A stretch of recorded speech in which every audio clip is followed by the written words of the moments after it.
नमस्कार साथियों, आप सभी का स्वागत है मेरे YouTube चैनल में जिसका नाम है the Chinmay Barve talk show. जी हाँ, और आप सभी में से जिसने अभी तक सब्सक्राइब नहीं किया है वो ज़रूर सब्सक्राइब करें, क्योंकि हम और आप दोनों देशभक्त हैं और देशभक्तों का इस समय एक साथ होना बहुत आवश्यक है।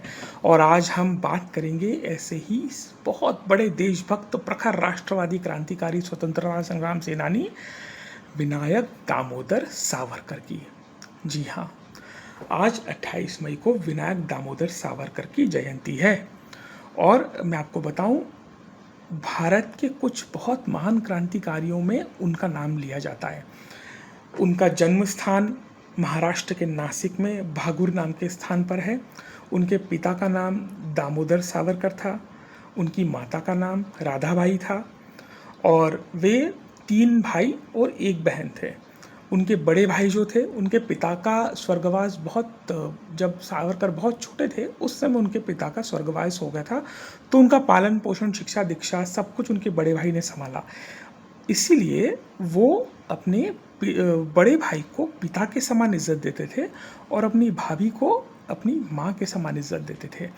तो क्योंकि वीर सावरकर लिखाई पढ़ाई में बहुत अच्छे थे, हालांकि घर के हालात इतने अच्छे नहीं थे, फिर भी उनके बड़े भाई का ये मानना था कि विनायक को पढ़ाई आगे करनी चाहिए। और उसी वजह से 1901 में उन्होंने मैट्रिक की परीक्षा पास की। और उसी साल जब उनका विवाह हुआ तो उनके जो ससुर थे, उनकी पत्नी यमुनाबाई के जो ससुर थे रामचंद्र चिपलूनकर, उन्होंने उनकी आगे की पढ़ाई का खर्च उठाया। और 1902 में वो पुणे में बीए की पढ़ाई करने गए। तो जब वो पुणे के कॉलेज से बीए की पढ़ाई कर रहे थे तो निश्चित रूप से कि सावरकर जैसा व्यक्तित्व तो सिर्फ पढ़ाई तो करेगा नहीं, तो वो स्वतंत्रता से संबंधित आंदोलनों में भी शामिल होते थे, विरोध प्रदर्शनों में शामिल होते थे, क्रांतिकारियों के भाषण सुनने जाते थे, क्रांतिकारियों से भेंट करते थे, उनकी मदद करते थे। और इस तरह से वो लोकमान्य तिलक के बहुत करीब आए। आप समझ सकते हैं, लोकमान्य तिलक के बहुत करीब आए। तो लोकमान्य तिलक के रिकमेंडेशंस पे उन्हें विदेश में पढ़ने के लिए श्यामजी कृष्ण वर्मा की छात्रवृत्ति मिली। और लंदन जाने से पहले उन्होंने 1904 में अभिनव भारत नामक एक क्रांतिकारी संगठन की स्थापना भी की। और क्योंकि वो बहुत लोकप्रिय हो गए थे भारतीय छात्रों के बीच में, सारे क्रांतिकारियों के बीच में, क्योंकि वो विदेशी वस्त्रों की होली जलाना और इस तरह की सारी एक्टिविटीज़ करते थे, तो उनकी प्रशंसा श्यामजी कृष्ण वर्मा जी के साथ भी हो गई थी काफ़ी। तो जब वो पढ़ने के लिए लंदन गए तो वहाँ पर इंडिया हाउस की सभी गतिविधियों में वो बहुत एक्टिवली शामिल होते थे। इंडिया हाउस क्या था आप पूछेंगे? इंडिया हाउस बेसिकली एक जगह थी लंदन में जहाँ से सारे क्रांतिकारी गतिविधियाँ चलती थी श्यामजी कृष्ण वर्मा जी के नेतृत्व में।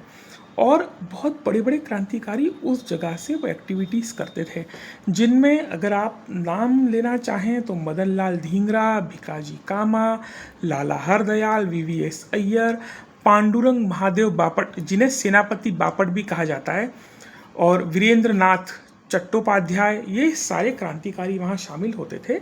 और किसी न किसी तरीके से अपना कंट्रीब्यूशन भारत की स्वतंत्रता के आंदोलन के लिए दिया करते थे। उसमें से एक बहुत बड़ा काम ये था कि वहाँ से किताबों की जिल्द में बंदूक और दूसरे हथियार छुपा करके भारत स्मगल किया करते थे, क्योंकि ये सभी ये मानते थे कि भारत को अगर स्वतंत्रता चाहिए तो अंग्रेज़ों के खिलाफ एक सशस्त्र आंदोलन खड़ा करना पड़ेगा, एक सशस्त्र युद्ध खड़ा करना पड़ेगा। और वीर सावरकर ने बहुत लैंडमार्क काम किया था। 10 मई 1907 को उन्होंने 1857 की जो स्वतंत्रता आंदोलन हुआ था, जो स्वतंत्रता की क्रांति हुई थी, उसकी 50वीं स्वर्ण जयंती मनाई। और क्या आप जानते हैं, 1908 जून में उन्होंने एक किताब लिखी। इस किताब का शीर्षक था the Indian war of independence 1857। इस किताब में उन्होंने ये बताया कि 1857 की जो लड़ाई थी वो एक सैनिक विद्रोह महज नहीं थी, वो भारत का पहला स्वतंत्रता संग्राम के लिए समर्पित युद्ध था। और इस किताब को वो इंग्लैंड से तो छपवा नहीं पाए थे, तो उन्होंने जैसे तैसे करके हॉलैंड से छपवाई और गुप्त रास्तों से वो किताब भारत आई। और उस समय कई सारे ऐसे लोग जो आज़ादी के मतवाले थे, जो किसी भी कीमत पे स्वतंत्रता चाहते थे, उन सब ने उस किताब का अध्ययन किया और उस किताब ने उन सभी को प्रेरणा दी। उस किताब से सभी क्रांतिकारी और विशेषकर युवाओं के मन में ये बात आई कि एक सशस्त्र या शस्त्रों से परिपूर्ण हिंसक आंदोलन ही भारत को आज़ादी दिला सकता है, क्योंकि अंग्रेज़ अपने आप में एक बहुत बड़ी ताकत है। और इस किताब ने कहीं ना कहीं उस समय चंद्रशेखर आज़ाद, भगत सिंह और सुभाष चंद्र बोस जैसे कई क्रांतिकारियों को बहुत प्रेरणा दी कि वो आगे आएं और देश के लिए अपनी जान लगा दें और स्वतंत्रता के मिशन के साथ आगे बढ़ें। इसके साथ साथ जब उन्होंने लॉ की पढ़ाई पूरी करी, लंदन से उन्होंने लॉ की पढ़ाई पूरी करी, लेकिन उन्हें वहाँ पर जो है वकालत की प्रैक्टिस करने का अवसर नहीं मिला। और उसी समय क्या हुआ कि 1 जुलाई 1909 को जो उनके साथी थे, आपने नाम सुना होगा, मदन लाल धिंगरा, उन्होंने विलियम हट कर्जन नाम के एक अंग्रेज़ ऑफिसर की हत्या कर दी। मदन लाल धिंगरा वहाँ ये चाहते थे एक संदेश देना कि जो तुम जिस तरह से भारतीयों पर अत्याचार कर रहे हो भारत में, वो अब और समय भारतीय सहेंगे नहीं। तो वो एक स्ट्रॉन्ग मैसेजिंग देना बहुत ज़रूरी था। 13 मई 1910 को इसी तरह की कुछ गतिविधियों में लिप्त होने के कारण अंग्रेज सरकार ने, जो इंग्लैंड की सरकार थी, उन्होंने 1910 में उन्हें लंदन में अरेस्ट कर लिया। उन्हें MS मोरिया नाम के जहाज़ से जब ले जाया जा रहा था जुलाई में, तो उन्होंने वहाँ से बचने के लिए 8 जुलाई को रास्ते में समंदर से छलांग लगाई। जो बाथरूम में कांच लगा था उसको तोड़ के उन्होंने वहाँ से छलांग लगाई, लेकिन उसके बाद वो अरेस्ट कर लिए गए। 24 दिसंबर 1910 ये वो तारीख है जब उनको आजीवन कारावास सुनाया गया। और उसके बाद 31 जनवरी 1911 को फिर उन्हें आजीवन कारावास सुनाया गया, 2 अलग अलग मामलों में। तो भारत के स्वतंत्रता संग्राम इतिहास के ये एकमात्र ऐसे क्रांतिकारी थे जिन्हें 2 आजीवन कारावास की सज़ा हुई थी, 2 आजीवन कारावास। उसके बाद इन्हें अप्रैल 1911 में काला पानी की सज़ा के लिए सेलुलर जेल भेजा गया और वहाँ पर 10 साल बेहद कठिन कारावास का समय इन्होंने गुजारा। इन्हें कोल्हू के बैल की जगह कोल्हू में बांधा जाता था और उनसे तेल निकलवाया जाता था। ये तो सिर्फ काम की बात मैं कर रहा हूँ। अगर एक पर्टिकुलर लिमिट जितना अगर आपने तेल उस दिन में नहीं निकाला तो आपको बेइंतहा मारा पीटा जाएगा। उसके अलावा जिस तरह से मानसिक प्रताड़ना दी जाती थी वहाँ पे, उसका एक छोटा सा उदाहरण मैं देता हूँ। देखिए, वो जो काला पानी की जेल थी वो समुद्र के बहुत ह्यूमिड एरिया में थी, तो वहाँ पर इनको खाना वाना भी ढंग से नहीं देते थे, तो पेट काफ़ी ख़राब होता था। आप जानते, वहाँ पर अगर किसी क्रांतिकारी को शौचालय भी जाना हो तो उसे ऐसे शौचालय जाने नहीं दिया जाता था। दोनों हाथ इस तरह से हथकड़ी से बांध करके दीवार में ठोक दिया जाता था और जो शौच वौच जो करना है तुम वहीं खड़े खड़े कपड़ों में ही करो, और पूरी पब्लिक के सामने। ऐसा नहीं कि कहीं बंद कमरा कोई शौचालय था, बाहर की तरह ही उनको हाथ बांध के खड़ा कर दिया जाता था और वहाँ पर आपको जो करना है करो।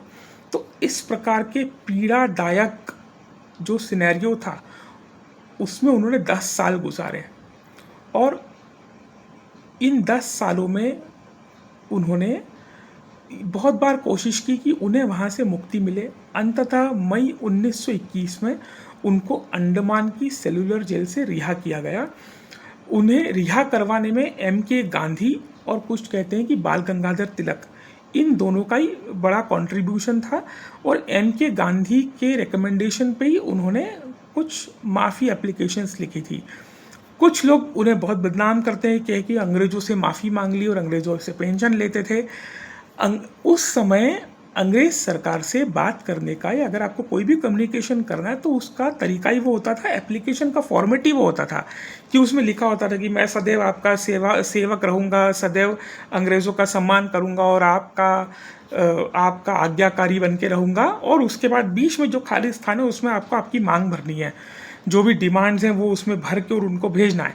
तो इस तरह के 5 से 9 कुछ माफ़ीनामे का उन पे आरोप लगता है।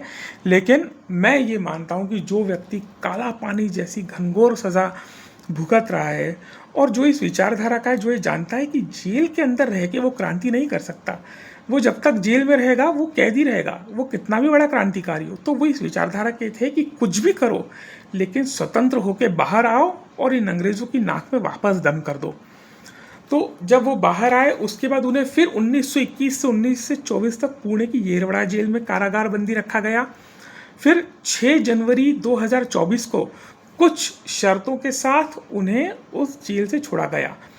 अब बात आती है कि जो कुछ लोग कहते हैं ना उनके बारे में कि इन्होंने 60 रुपया पेंशन ले ली थी, 60 रुपया पेंशन ले ली थी, तो उसका सच अब मैं आपको बताता हूँ क्या था। उसका सच ये था कि जब रत्नागिरी जेल से वो बाहर आए और उन पे बहुत सारे रिस्ट्रिक्शंस लगाए गए थे, क्योंकि अंग्रेज़ ये मानते थे कि विनायक सावरकर बहुत खतरनाक आदमी है, ये व्यक्ति बहुत कुछ कर सकता है, क्योंकि उन्होंने देखा था कि लंदन में किस तरह से उन्होंने क्रांतिकारियों की मदद करी। तो उन्होंने उन पर कुछ रिस्ट्रिक्शंस लगाए थे, और जब ये रिस्ट्रिक्शंस लगाए तो निश्चित रूप से जब आप किसी व्यक्ति को हाउस अरेस्ट कर लोगे, वो कहीं बाहर आ जा नहीं सकता, किसी से मिल नहीं सकता, तो वो काम धाम कैसे करेगा। हालांकि वो बहुत पढ़े लिखे वकील थे, लेकिन तो उन्हें उस दौरान एक भत्ता दिया जाता था 60 रुपए का। वो इस एवज में दिया जाता था कि क्योंकि सरकार के कारण आप काम नहीं कर पा रहे, आप कमा नहीं पा रहे, तो यह 60 रुपये आपको भत्ता दिया जाता है। तो आज की तारीख में कुछ छुटभैया 2 टके के नेता बदनाम करते हैं कि अंग्रेज़ों से पेंशन ले ली, अंग्रेज़ों से पेंशन ले ली। अंग्रेज़ों से किसने क्या लिया वो सबको मालूम है। उसके बाद 1937 तक ये उस जेल में रहे, मतलब 24 से लेकर 37 तक, वो 10 साल तो रहे ही जो काला पानी में थे। उसके बाद 1937 तक और रिस्ट्रिक्शंस के साथ रहे, और इसके बाद जब इन्हें 1937 में के बाद जब उन्हें आज़ादी मिली, उसके बाद सावरकर ने अपना पूरा समय क्रांतिकारियों का समर्थन करने और समाज सेवा में लगाया। फरवरी 1931 में इन्होंने एक बहुत क्रांतिकारी काम किया। इन्होंने मुंबई में पतित पावन मंदिर की स्थापना की, जिसका पुजारी एक दलित था या एक पिछड़ी जाति का था, और वहाँ उन्होंने बहुत सारे ऐसे काम किए जिससे हिंदुओं में अस्पृश्यता उन्मूलन के लिए उन्होंने काम किया। उन्होंने सारी कम्युनिटी के भोजन साथ में करे, और वो इंटरकास्ट मैरिज के बहुत बड़े समर्थक थे। 1 अगस्त 1937 को वो बाल गंगाधर तिलक की पार्टी थी जो डेमोक्रेटिक स्वराज पार्टी, वो उसमें शामिल हुए। 1937 में जो अहमदाबाद में हिंदू महासभा का कार्यक्रम हुआ, उसमें उन्हें हिंदू महासभा का अध्यक्ष चुनाया गया। अब करते हैं सीधे आगे की, जहां 1941 में उन्होंने नेताजी सुभाष चंद्र बोस से बात की।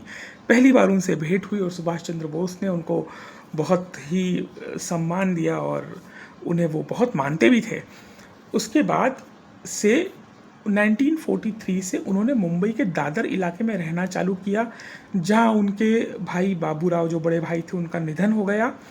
और उसके बाद वो लंबे समय तक हिंदू महासभा के अध्यक्ष रहे, और हिंदू महासभा के अध्यक्ष रहते हुए उन्होंने हिंदुत्व जागरण के लिए बहुत काम किया। वो इस विचार के बहुत पक्के समर्थक थे कि अधिक से अधिक संख्या में हिंदुओं को अंग्रेज़ी सेना में भर्ती होना चाहिए, क्योंकि किसी समय ऐसा अगर कोई समय आया जब विद्रोह करने का समय मिले, तो भारत के पास ऑलरेडी ट्रेंड हिंदू युवा रहेंगे जो अंग्रेज़ों का विरोध कर सकें और अंग्रेज़ों का मुकाबला कर सकें। 1947 में जब भारत विभाजन हुआ, भारत विभाजन के वो प्रखर विरोधियों में से एक थे। उसके बाद जब गांधी जी की हत्या हुई, गांधी जी की हत्या में उन्हें जो है प्रिवेंटिव डिटेंशन एक्ट के तहत गिरफ्तार किया गया, लेकिन सबूतों के अभाव में वो रिहा हो गए।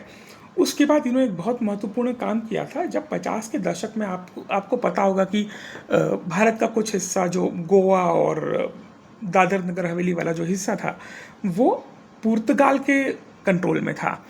तो नेहरू जी इस पक्ष के थे कि चलो जाने दो, पुर्तगाल के हिस्से में छोटा सा हिस्सा तो है, उसके लिए कौन लड़ाई करेगा और कौन।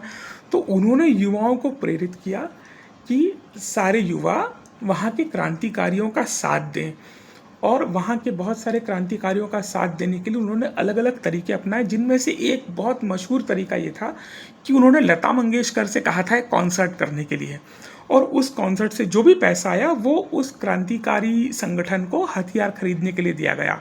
तो बहुत बचपन से जो व्यक्ति देशभक्त था वो अपने अंतिम समय तक देशभक्ति था और भारत के दुश्मनों का सबसे बड़ा दुश्मन था। 1 फरवरी उन्होंने 1 फरवरी 1966 को उन्होंने तय किया कि क्योंकि अब बहुत तेज़ बुखार आ गया है तो अब जब तक प्राण नहीं निकल जाते तब तक वो उपवास करेंगे, वो कुछ नहीं खाएंगे। और अंततः 26 फरवरी 1966 को मुंबई में सुबह 10 बजे वे दिव्य ज्योति में लीन हो गए। एक ऐसा क्रांतिकारी जो सिर्फ क्रांतिकारी नहीं था, वो समाज सेवक था, वो लेखक था और हिंदुत्व की विचारधारा को जिन्होंने एक ऐसी आवाज़ दी जो आज भी सारे विश्व में गूंज रही है। तो ऐसे महान क्रांतिकारी को हम प्रणाम करते हैं और हम में से कोई भी 1% भी उनके चरणों की धूल भी अगर बन जाए तो उसका जीवन धन्य हो जाएगा। जय हिंद, जय भारत।